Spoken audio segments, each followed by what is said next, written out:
నమస్కారం ఘంటారావానికి స్వాగతం. ముందుగా ప్రధానాంశాలు. పల్నాడు జిల్లాలో టిప్పర్ను ఢీకొన్న ప్రైవేట్ బస్, 6 సజీవ దహనం, ఓట్లేసి వెళ్తుండగా దుర్ఘటన.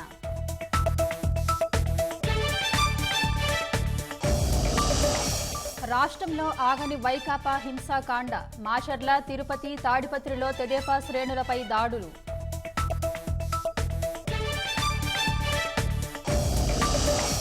పథకాల నిధులు వైకాపా కాంట్రాక్టర్ల జేబుల్లో వేసే ప్రయత్నాలు, ఈసీ ఆంక్షలు తొలగిపోయినా విడుదల చేయని సీఎస్ జవహర్ రెడ్డి.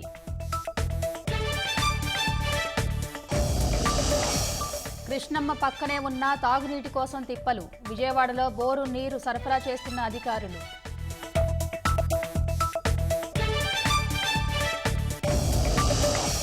రాజస్థాన్ కొలిహాన్ రాగిగనిలో కూలిన లిఫ్ట్, చిక్కున్న 14 మంది అధికారులు.